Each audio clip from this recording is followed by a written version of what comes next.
Welcome back to Hoops HD, everybody. It is time for our Day 11 Championship Week Video Notebook podcast.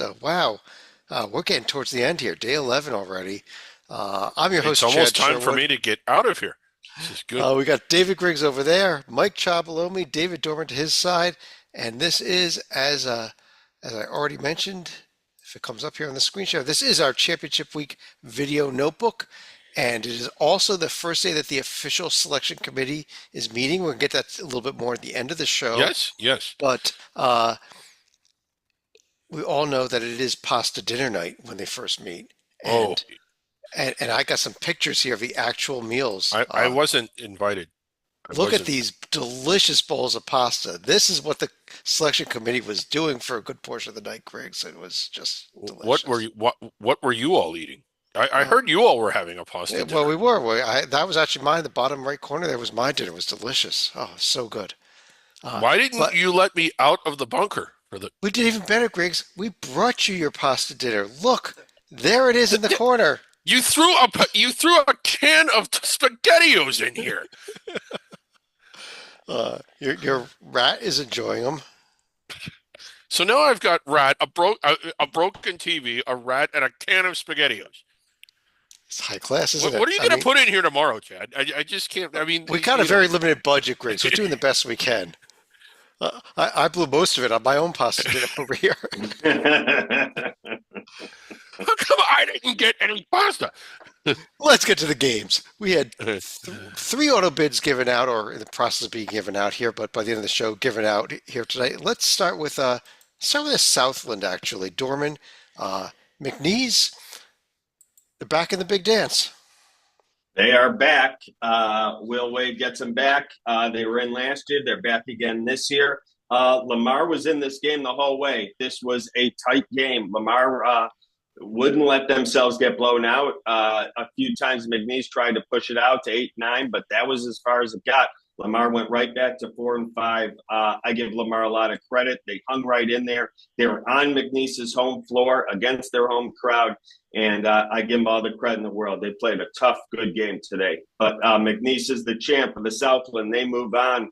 I'm looking for them to be about a 12 or a 13 next week. Yeah, I thought Lamar really actually controlled the tempo, played the game they wanted to. And it Yeah, just shows how good McNeese is because they still won by 9 points.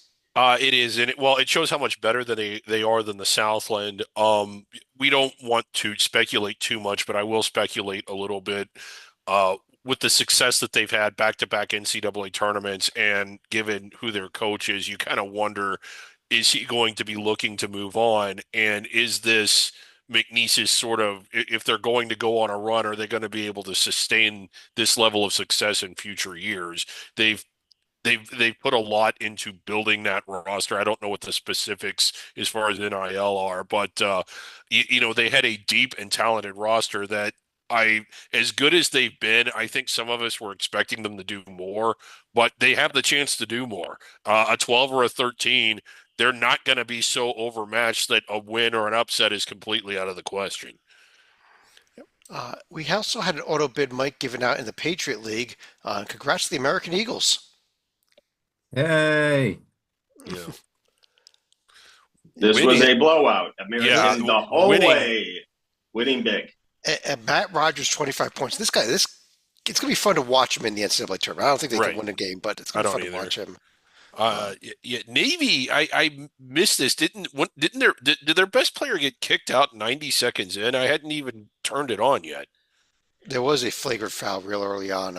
Yeah. Honestly, there was a lot going on. I we could try to get a little info on that for you here, but There was a little yeah, ruckus in the McNeese Lamar game late in the game. Yes, Yeah, there a little was. bit, just a little one, nothing big. yeah, it Yeah, was. I think it was more pushing and shoving than anything, yeah, but it looked like it had a chance to get out of control. A couple games had some excitement of that matter tonight, but yeah. Mike, we also got things kicking off, get things rolling along here in several of the major conferences. Let's start in the ACC here. Maybe we'll start with the two afternoon games also. Georgia Tech, a close one over Virginia, and North Carolina did exactly what they needed to do today. Yeah, indeed. North Carolina still has a ways to go, but you got to win to have a chance. They did what they're supposed to do, beat an overmatched Notre Dame team. They're going to have to beat Wake Forest to continue to have a chance. They may arguably have to win against Wake Forest and then beat Duke on Friday, but they're winning the games they should win, so they still have a chance. Right. And So, a little bit of an observation here about North Carolina. They essentially won a glorified bye game, or what amounts to maybe a little more than a bye game, but not a hard game to win. And if you believe in the ELO chess concept, that is like how good are you in the moment? You move up and down, but in order to move up, you have to beat teams ahead of you, and nobody that they're playing is ahead of them. So why would they? I mean, why would people say, "Oh, they did what"? Not that Mike is saying this, but I've heard a lot today. Well, they got the win against Notre Dame. That's what they needed to boot them in. so I No, it disagree. isn't.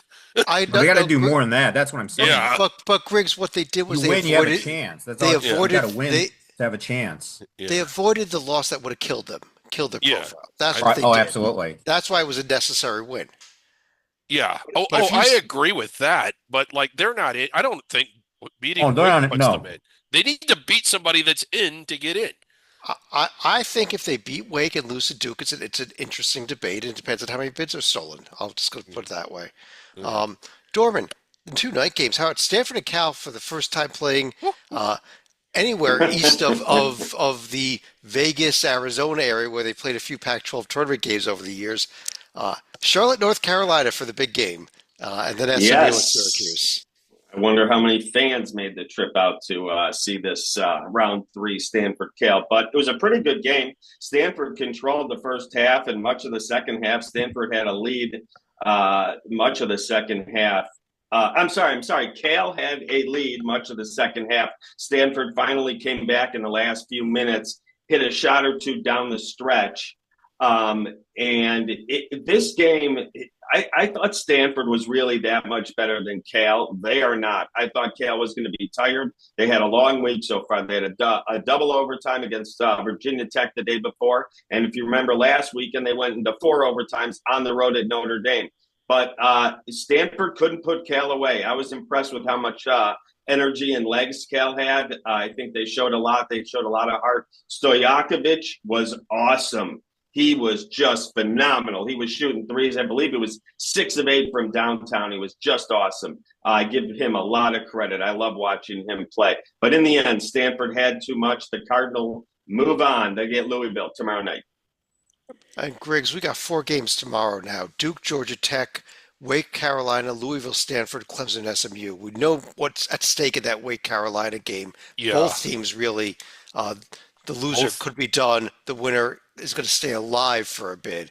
But do you see, maybe, well, let me ask you that. What do you see in that game? And then also, do you see any upsets in the other three games? Um. North Carolina and Wake just strikes me as being a bit of a toss-up. I liked Wake more for most of the year, but they didn't look that good in their last couple of games. North Carolina's looked a little better, but I don't know. If I had to pick one, I would pick North Carolina, but I'm only 51% with them. What do I look for in the other games? I think Duke wins big, Louisville wins big, and Clemson wins big.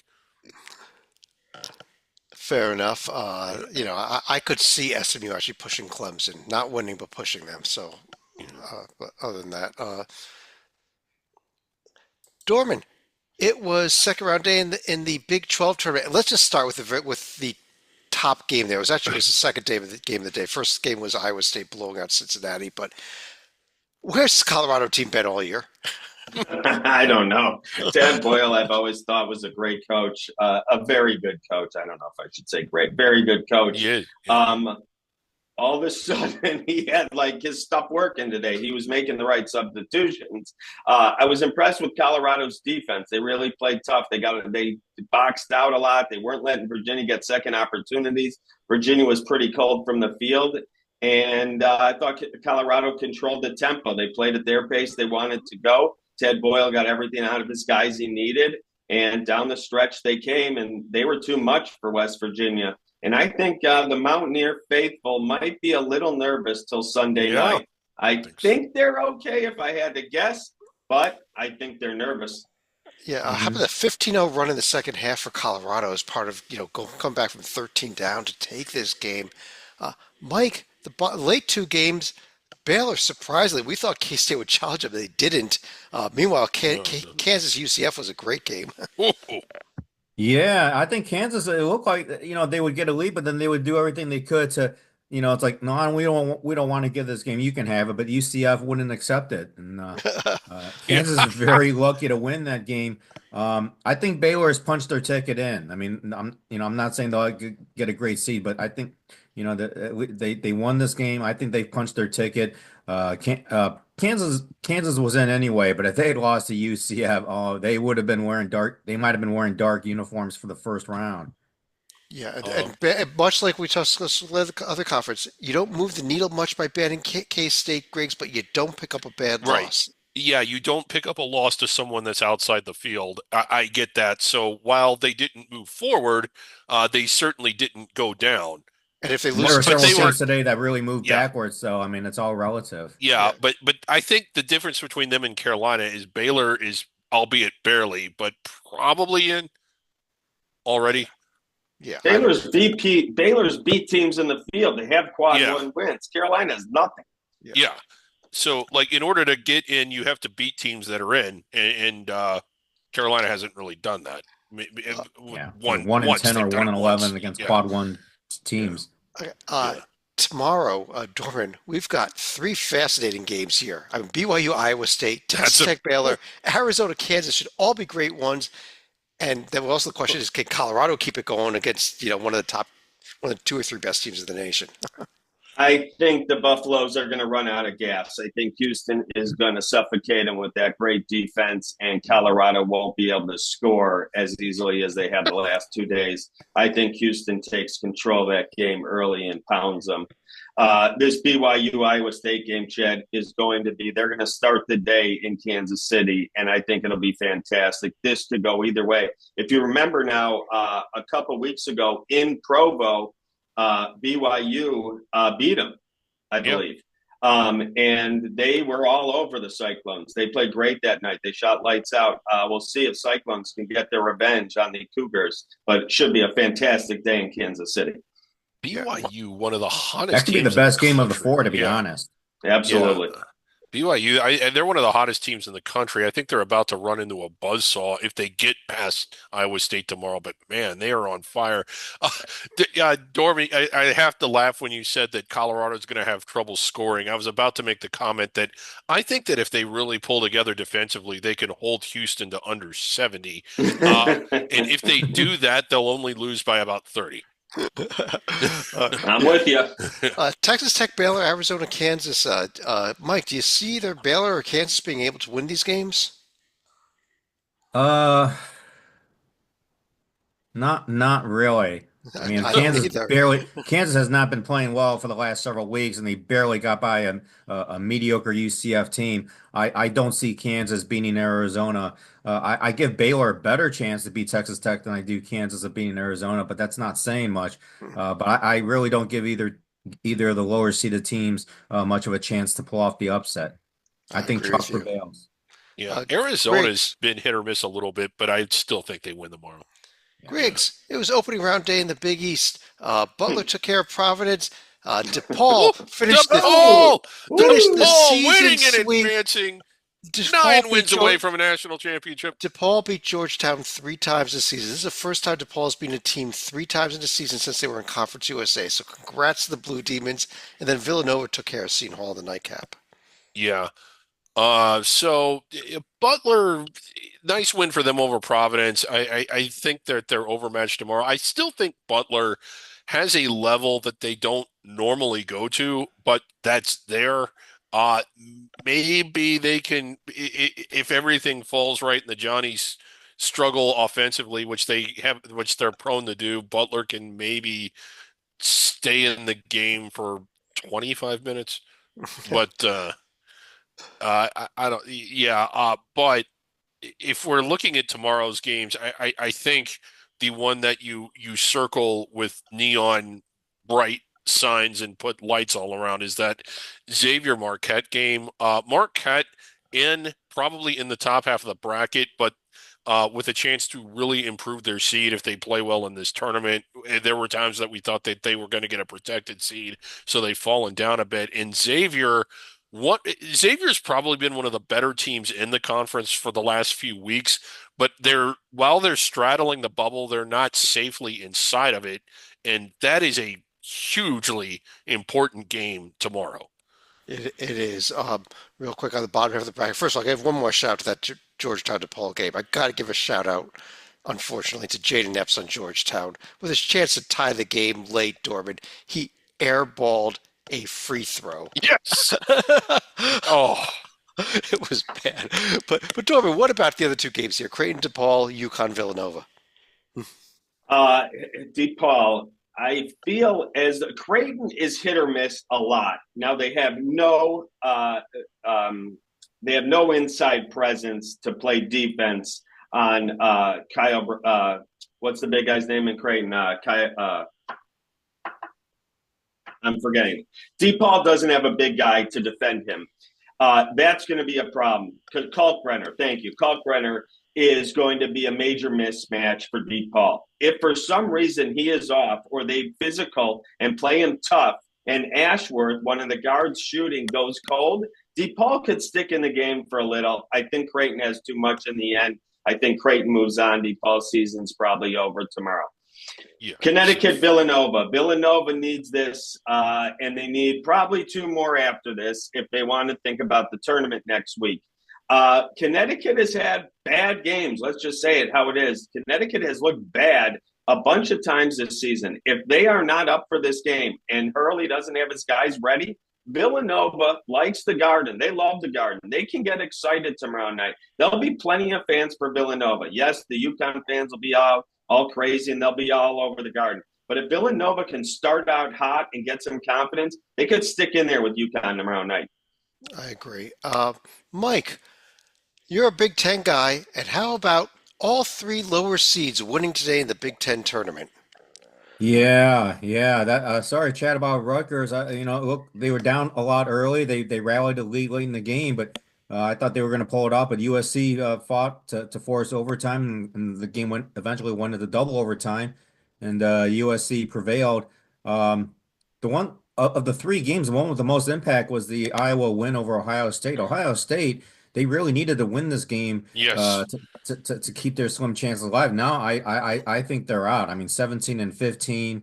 That's just not good enough. And if you can't, I mean, I know Iowa's been playing well as of late, but that's a game you got to win if you're gonna if you're gonna harbor any chances to make the NCAA tournament. Yeah, Um, Iowa popping bubbles. They did it to Nebraska over the weekend, knocking them out. Right. Now they Good knocked out point. Ohio State. Heck, yeah, maybe they're going to win this event too.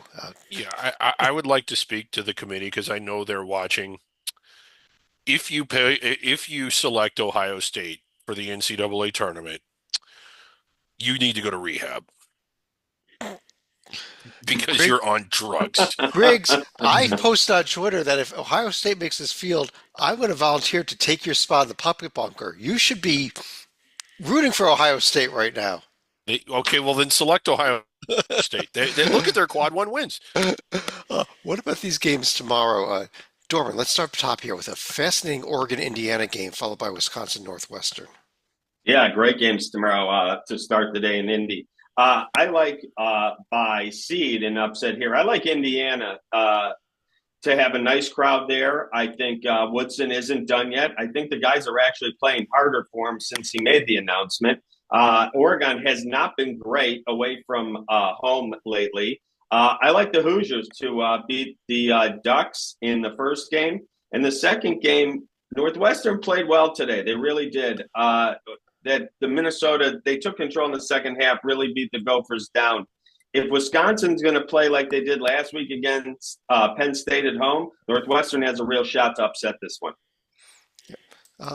And Mike, what about the late two games? Illinois, Iowa, Purdue, USC. I like Purdue to win against USC. Remember, USC they played a double overtime game. It's tough enough to play back to back even based on a game in regulation. But then when you have to play 10 extra minutes, I think Purdue is going to beat USC and may beat them pretty handily.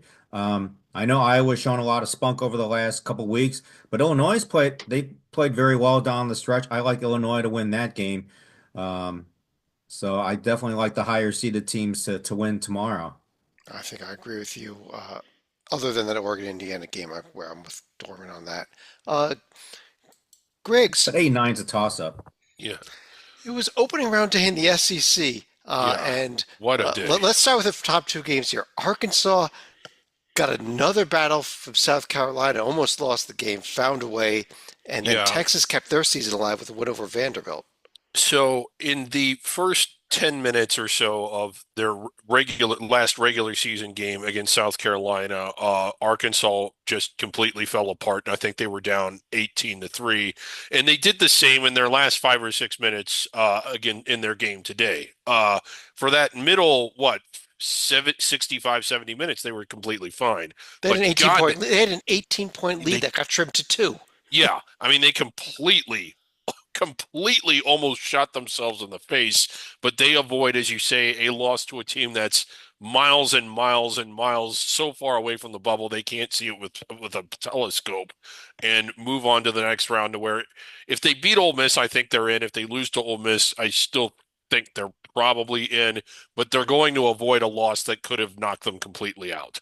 I Exactly. agree with everything Greg said. I have one question. If anyone has the answer, please tweet us, please email us. At the end of the game, Arkansas was up 3 at the free throw line with a few seconds. I believe there was 2 seconds left. They're up Yes. 3 and they're at the free throw line.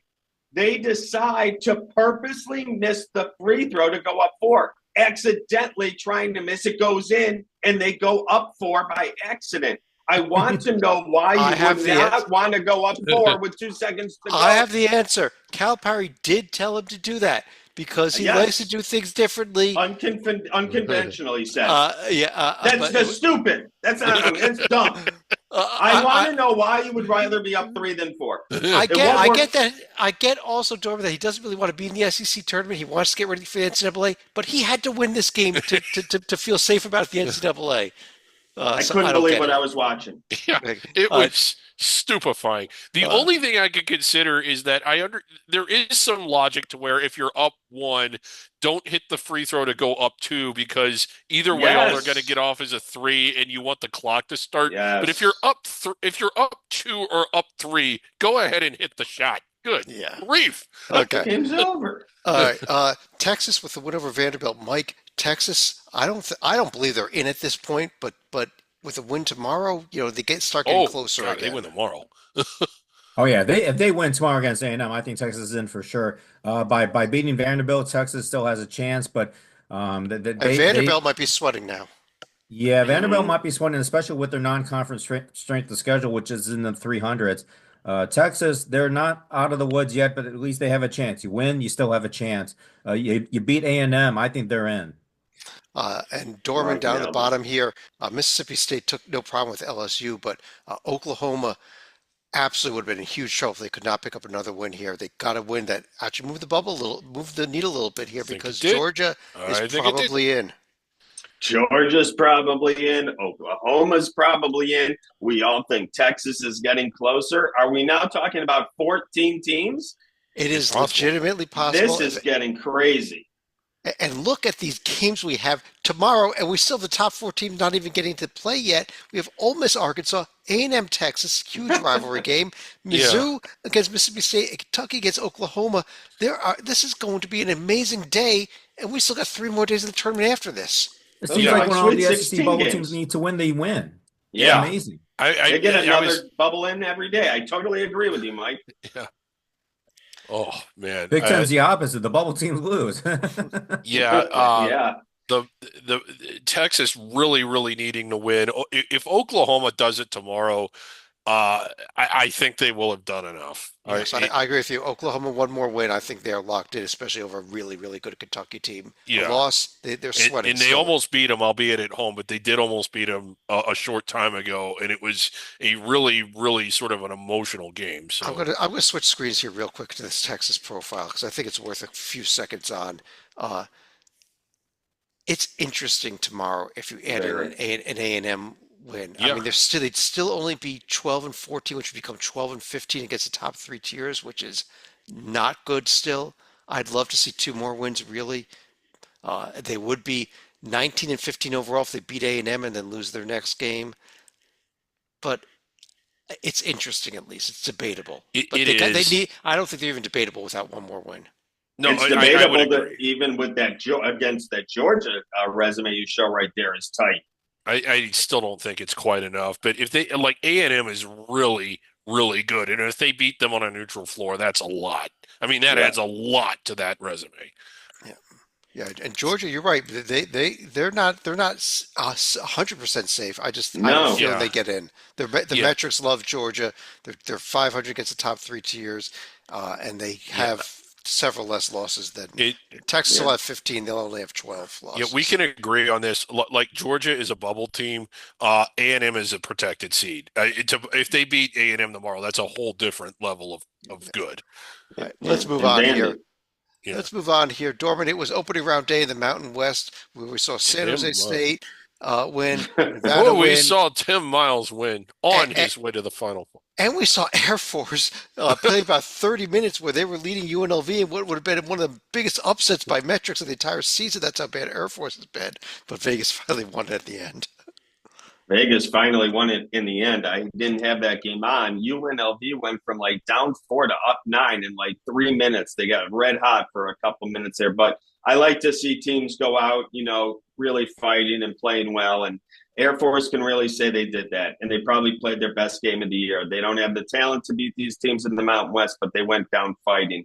Now UNLV sets up a fascinating matchup with Utah State tomorrow night at Thomas and Mack, UNLV's home arena. Utah State will have plenty of fans there. They travel Oh big. yeah, And this is going to be, I think this is going to be really, really an exciting. All four of these games to me are phenomenal, maybe minus the New Mexico one. But those three should be what? fantastic. And let's see if UNLV can pull an upset here.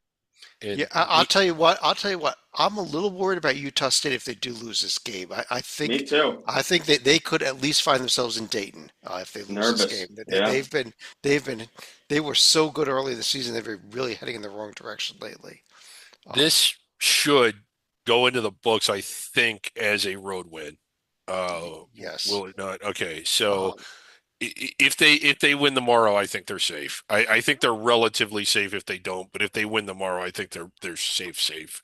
and Uh, Mike, we've got the huge game in the afternoon though. San Diego State, Boise State. It's the winner. I mean, I don't know that there's room for both these teams in the field. I'll put it that way. Yeah, I don't think so either. I think this is basically an elimination game. San Diego State, they have the neutral court win over Houston, but that's looking awfully lonely.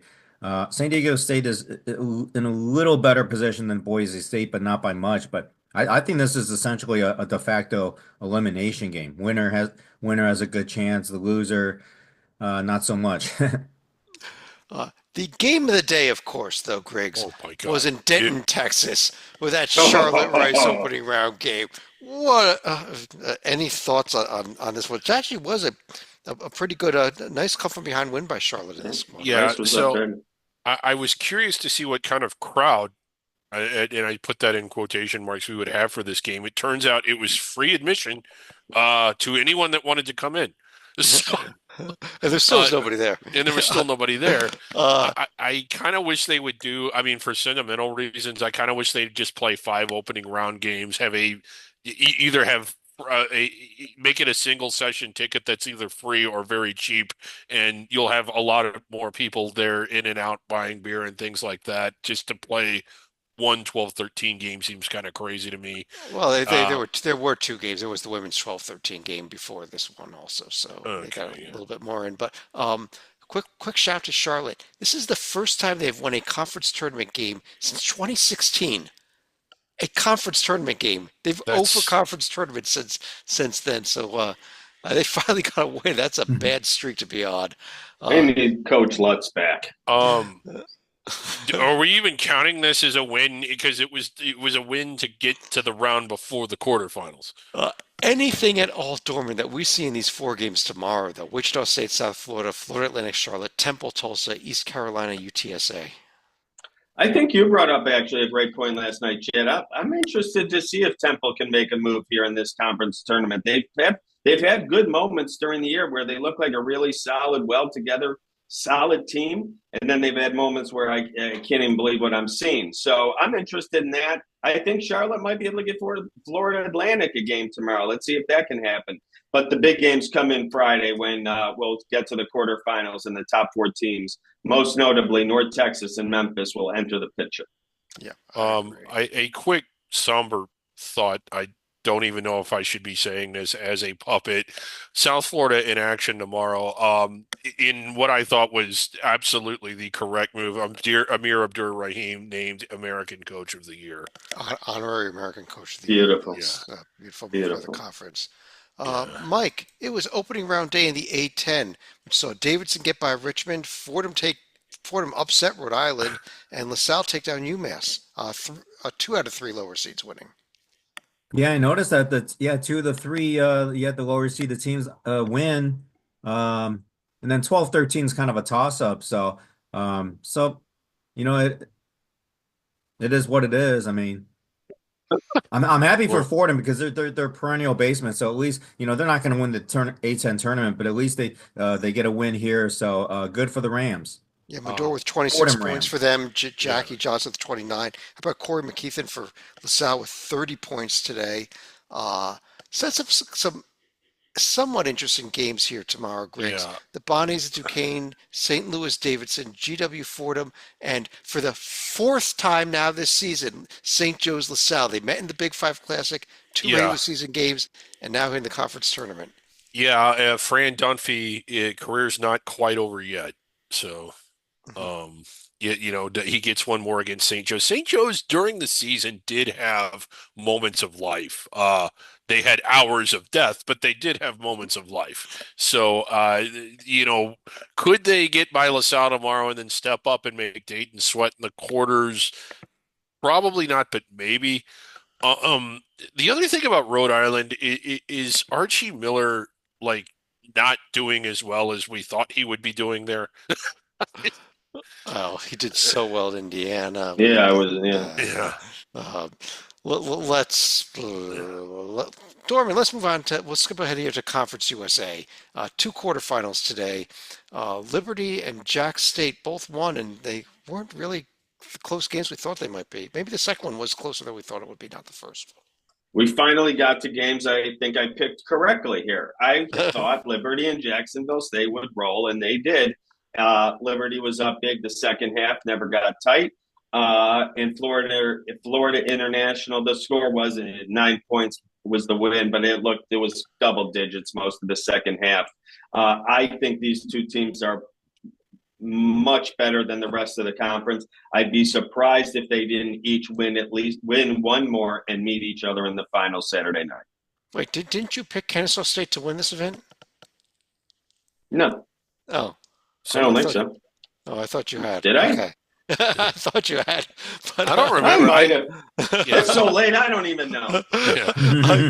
Griggs, how about these games tomorrow? Because I think we are finally in store for a couple of really good games in the other two quarterfinals tomorrow. Yeah, Here. I did pick New Mexico State to win it more or less on a hunch than anything else. Although Liberty looked really good, and I know it was the 1-8 quarterfinal, but UTEP was not your typical 8 seed. It's not that Liberty beat them, but how they handled them. But it wouldn't shock me at all to see Kennesaw State knock them out tomorrow. The other game, Middle Tennessee, that's a good one too. The thing about this league is that there was so much parity, and every week it seemed like we had 6 or 7 different teams that were in first place at some point during the season. So, I mean, you just get the impression that anybody can beat anybody. Mike, it was two quarterfinals today in the Metro Atlantic, and after Quinnipiac got by Ryder we ended up with a really fun end to that Merrimack Sacred Heart game. Yeah. I thought Sacred Heart was going to pull off the upset, but give credit to Merrimack. They found a way to win. They did enough when it counted, so they survive. I mean, the theme is survive in advance. Yeah, there was a very weak foul call that put that Merrimack Sacred Heart game into overtime. And shout out Yes. to Sacred Heart's Anquan Hill, 14 points and 21 rebounds in the game, but not enough to advance. And Griggs, there's Merrimack and Quinnipiac both winning. Yeah. Um, uh, but what about Quinnipiac tomorrow? Go not ahead, having go too ahead. much trouble. Oh, I was just gonna make the comment. Quinnipiac not too much trouble. Dorman, what about these games tomorrow? Iona Manhattan, Marist Mount St. Mary's.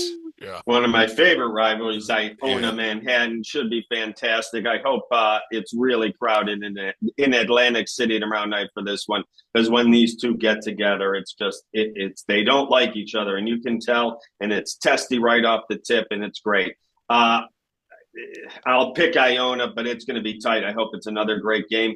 And the other one, I like Marist. I think I picked Marist to win this conference tournament. I like him to make a move here. I definitely like him to play Merrimack Friday night. I think, though, we didn't see it today, but the MAC always provides interesting, crazy games, crazy results. So I don't think, I think we'll see it at some point here.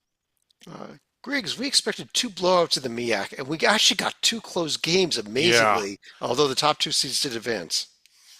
I couldn't believe that Eastern Shore or UMass even was on the same floor for more than 4 minutes with Norfolk, but they were in there for at no point did it really feel like Norfolk was going to lose, even though it was close, but still it was a lot closer than what I thought. I just thought Norfolk would just blow them into the sun.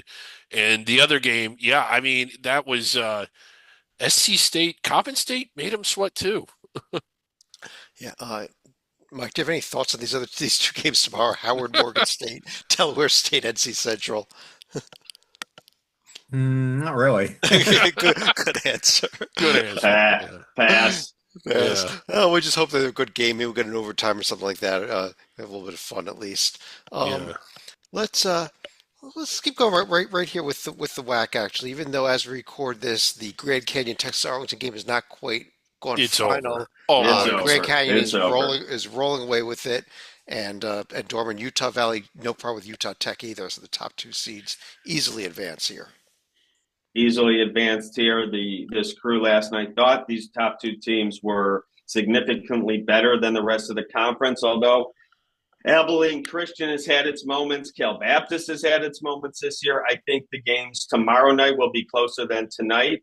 Seattle, I know our own Rocco Miller thinks Seattle could go on a run here, and I thought Abilene Christian's had some good games this year. So tomorrow night should be a couple. I think we'll see tighter games in the WAC tomorrow night in out of Vegas. I agree with that. Yep. And Griggs, well, even though game's not over here in the Big West either, if we can find it here. As we record this, Cal Poly's putting the finishing touches on UC Davis. They're up 10 with about a minute left, and Yeah. Santa Barbara got by Bakersfield, and I think Bakersfield kind of made it closer at the end than it really was. Yeah, they kind of did. This Cal Poly team is a bit of a live wire team. I know they finished seventh, but I mean, there were moments that they really made some teams at the top of the conference sweat. They had, if you remember back to some of their road bye games, they were right in a few of those. Now, they didn't always bring it. They didn't always play up to their ceiling, but they're capable of playing at a high level. And as good as Riverside is, and they are good, they Cal Poly, especially after watching them tonight. I think they can give Riverside a game. I think so too. Mike, what do you think about that Cal Poly Riverside, Santa Barbara Northridge tomorrow? And a Northridge team Two good that's got a ones. little bit of life to it. Yeah, it should be a good game. You know, 4 or 5 matchups usually a toss up. I'll go with Northridge. Give a slight edge to Northridge. But anything can happen. Yeah, well, last night I picked Northridge to not only win this game, but to win one I more. remember And, that. Yeah. Yeah. and we're going to have an interesting discussion tomorrow night because tomorrow night's when we're going to start previewing UC San Diego and UC Irvine coming into play in this Yeah. conference. Let's go one more conference I was in action. Two more conferences were actually. One of them was in the SWAC. Dorman, uh, the bottom game, Jackson State. Not much problem with FAMU, but how about?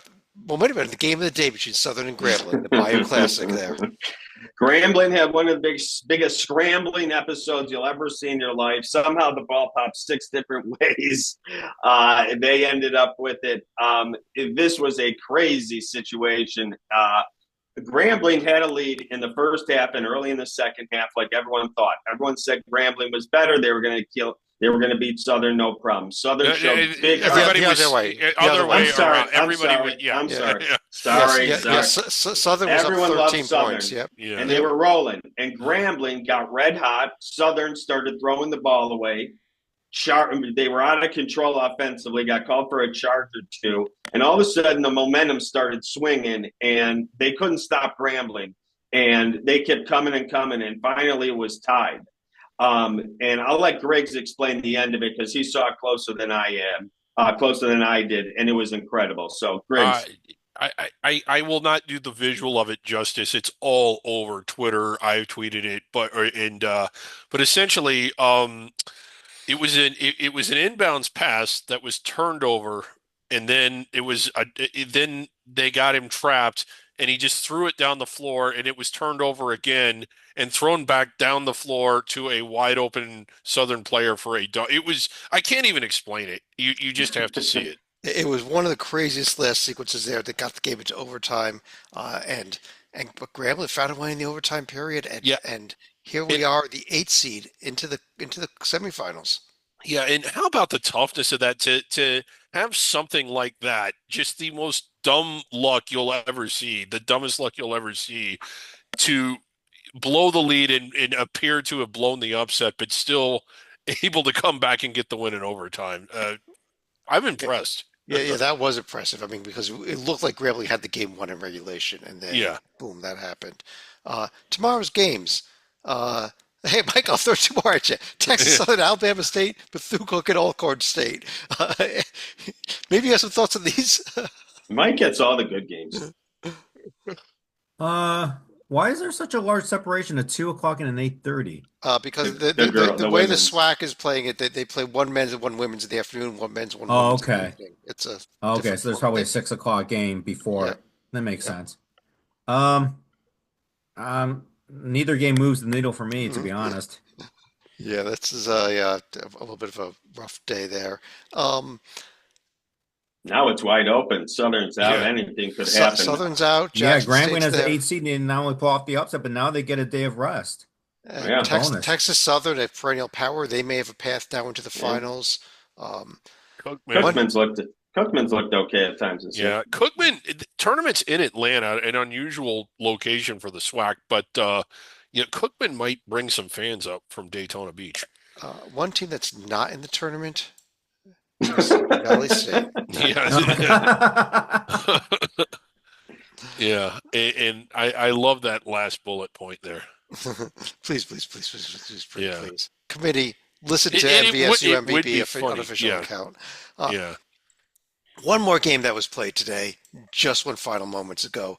It's not on the screen yet, but congrats to the Montana Grizzlies off to the NCAA tournament, a 91-83 win over Northern Colorado. Griggs in a game that they pretty much led wire to wire here. Yeah, they let it wire to wire. They never blew it open. In Northern Colorado, made some runs to make it close, but really impressive win by the Grizz. These were the two best teams, really by far, in the Big Sky, and they were even, both 15-3. Northern Colorado getting the 1 seed only via tiebreaker, and Montana getting the win the day.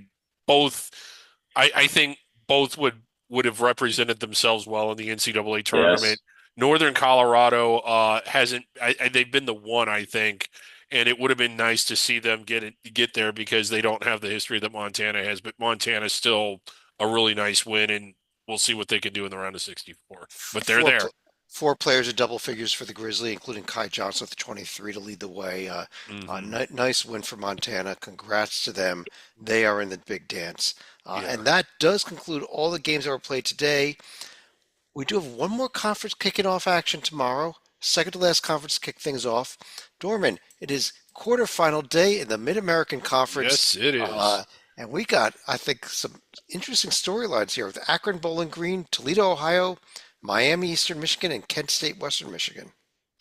The MAC is always exciting. The MAC MAC. They'll all be in Cleveland this weekend. They'll all have plenty of fans because they're all close to the site here. Akron has been the strongest team all year. Coach Grouchy's team is really tough. It's really strong. They're really balanced. They're well coached, and they play tough D. And a lot of people like Akron, and I understand why. The 2 seed is Miami, Ohio, and their offense is awesome. If they play defense like their offense, I would probably pick them to win this tournament. They can score. If they can learn how to play defense and shut down their opponents this week, they can move on and play next week.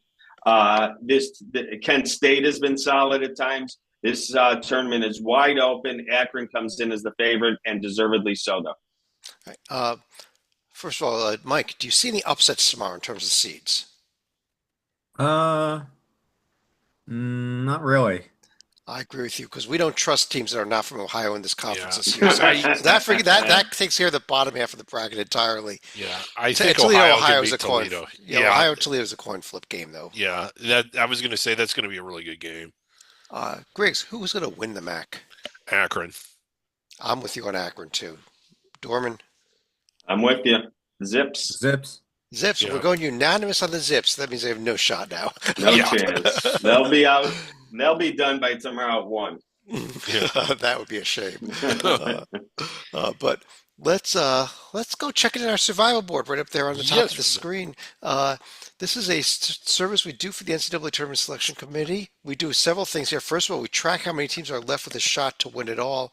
Heading into play today, Griggs, there's 186 teams left. 186, yeah, and it was a busy day today. So now this number is slightly too high. This is where it was when we started the show. 3 more teams since we started the show have been eliminated.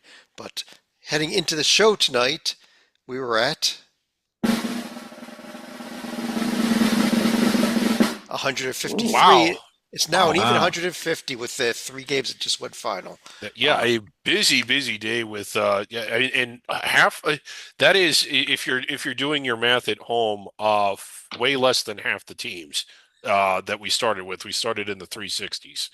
So And if we see as we scroll down here, teams in various different colors and categories and the like. yeah, This is a service we do for the selection committee to help them yes, help them very out. For important. example, teams that are bold in caps like McNeese, Yeah. that's a team that's won an automatic bid. They're One an guaranteed to automatic bid. It would be a disaster if we did not do this or if we made a mistake because you would hate for a team that won an automatic bid to not get selected. You also have teams that are just in regular in blue as locks there. For example, like Tennessee. And Yes. Griggs, if this committee is wondering whether or not they should take Tennessee, what's this tell them? They need to take Tennessee. Tennessee may not win the auto bid, Chad. They might not win the auto bid, but they're still a lock because they're in blue. We have teams that are regular type. For example, let's find some down here. Down there in the WAC, we have Seattle. We just discussed them. They've got their Yeah. game tomorrow. Seattle in regular type here. Should they be discussed for an at-large bid? No, they should not be discussed. They can get in, Chad. They can get in with the auto bid. If they win the auto bid, they'll be in blue. But other than that, they cannot be selected. They cannot be put on the board. They're just off. Well, Griggs, we have a problem here. We've got teams in red that are crossed off. And on Yes. one of those crossed off teams is Mississippi Valley State. Yes. But we just saw this plea here. So Yeah. what is it? Can they take Mississippi Valley State? They cannot. They Oh. cannot. We're Darn yeah. And I'll tell you what happened here, Chad. If we go back to the letter, they addressed it to the selection committee. Had they addressed it to us, maybe we could have helped. Right, but But we had already crossed them off before we knew about this letter. What about the Texas Longhorns? We discussed them earlier. They're in green. Yeah. Now there does are green mean? teams. Most of the teams they're either in or they're out. But there are teams that could go either way, And that is what the committee decides. If it's a green team, they essentially have to pick it. Um, what are we doing next? Oh, the minutes. We want to Yes, check in. Since selection committee was meeting today, Griggs, you actually yes. were able to get a hold of the minutes of their meetings from today, correct? Yeah, we're just going to recap sort of what they did today. This is the real committee. This isn't Yes. our mock committee starts tomorrow. We're going to be giving you updates on what we're doing, but we thought people might also want to know what the real committee's doing. So they got together today, and let's see. Yeah, here we go. So they got to the hotel around 3 o'clock. They received their welcome baskets, soaps and what else they got in there? Shampoo, snacks, like potato chips and all that. And then we always know that they started out with a pasta dinner, and my God, look at this feast they had. They had seafood ravioli. Look at all that food. And That's a lot of yeah. pastas. That's a lot So of it carbs. was That's Carb Is there a City, type big of pasta time. that's not on there? yeah, I mean, this is a pasta, but they're getting. I mean, they're just carving up for all the big work. I mean, think of all the dinners and the ice cream socials and everything that they got planned this weekend. Dinner went really well for about the first 4 or 5 hours of the dinner. Like 9:57, the dinner is still going on, but it's kind of winding down. They're on the 15th or 16th course, and one of the prominent members of the committee. Uh, well, Chad, I know this person called you, and you said all you Yes. wanted to share with us is that it was a prominent member, and they were very, very disturbed that Southern had been removed from. Can you talk about what happened here? Because they called you. We'll go back right here. Southern, there they are. They're crossed off. They was upset Yeah. about it because of that crazy play at the end. But I had to tell them, when a team goes in red, I'm sorry, you cannot select them. Yeah, and you try to explain, and the committee doesn't understand this, that like the season starts in November and it's a whole body of work. This committee member, albeit prominent, probably didn't realize that Southern had played games before today and that they just hadn't done enough. I mean, that's why we have the survival board. At 11:33, the dinner, it's over 6 hours later, and dinner's wrapping up, dessert's wrapping up, and then you received another phone call from the ch what happened Yeah. here? Well, it may or may not have been Bubba Camp. I cannot confirm that Yeah. legally. But the complaint was that we have too many teams still in green on that survival board. Too many teams that they have to make decisions about. Look at those teams in the SEC. There's a bunch in the Mountain West. We got a couple there in the Big West, and they were upset about it. And he said, "Take them off the green." I said, "But you got to do something." He goes, "No, take them off." We went back and forth for about 10 minutes here, Griggs. No Wow. more green. No more green. I could hear the other members chanting in the background. No more green. No more green. It was crazy. Finally, what I had to do is I tell them, Griggs, that if they don't start doing their work and choosing what to do with those greens, there's Yeah. not going to be any ice cream social Oh my tomorrow God. night. Oh, Oh That wow. got them to wow. finally calm down Yeah. and got off the phone call. That's what Yeah. Wow. happened. True So story. so yeah, they went to dinner and then it's lights out. The NCAA staffers, much like coaches on when a team is on the road, they went around and did room checks. They put the masking tape on the door to make sure nobody got out of their rooms because if someone opens the door, it breaks the tape, and someone had left the room. So lights out, but it was just a kind of a wild scene. And at first, when you told me this, I was like, well, do we have a few too many teams? Are we making this too difficult for them? Because we really are here to help. Oh, well, let's see how they do the next couple days. Yeah, we'll But see what they. let's go on to our trophies here. 15 best Okay. trophies of college athletics. Quick review of the prior ones. We had the wagon wheel, the old Oak River bucket, Yeah. the other mythical conference buckets, the Concordia St. Olaf Troll, the Border War trophy located on the border between Colorado and Wyoming. Yeah. Oh, the Winwood Cup. We love the Winwood Cup. Yes, we do. The Silver Shako, the Couch Eater Cup. Um, where I don't even know. The Southland Tournament Court. Well, congratulations, McNeese. They get to Yes. take that home, but they Yeah. already are home. Yeah, and they're going to put it in their arena. Well, congrats. Yeah. Joe Dumar's Beautiful. court, they're going to put it right there. Um, King Spud Trophy. King Spud. Yes. And last night we saw The no code. Nokoiwu Cup. Yeah, Uh, too bad given to the Colorado lost Northern tonight. Colorado Eastern Washington winner. Not an auto bid trophy. Montana getting that tonight. Yeah, and there's some type of shark puppet eating the trophy. I don't know what's going on there. But Yeah, let's go to number four here. Uh, Another one of our great rivalries. One of these teams will actually be competing in a tournament that we have not even started discussing yet. yeah. It's the Brown Mouth Oh Cup gosh. Oh jeez. Oh God. Oh Gerd. between So, Brown and Dartmouth, so Griggs. this the Brown Trophy goes to the Brown Dartmouth winner out of the Ivy League. Um, Brown, so Brown We've was lost it. named at We've lost the show, folks. yes, Dr. Brown is who I forget what his surname, but Brown Right. is named after uh, Root Brown beer. University is named after somebody named Brown, and this is actually his self-portrait here on the Brown. We can't see the back of it, but Mr. Like Dartmouth, whoever that's named after, their face is on the other side of it. So this is what the two teams have been playing for, the Brown Mountain Cup. There it is. You thought we were making these things up before. Yeah, These trophies are real. Yes. Final Oh, thoughts. Dorman, I, take it away. Our fantastic crack research team has informed me that Dorman did pick Kennesaw State to win that tournament. So you were correct, Chad, and I apologize. Also, the committee is made up of 12 people, and this is a true stat. 7 of the 12 members of the committee come from under the radar schools or conferences. And I think that is a really big deal because these aren't computers.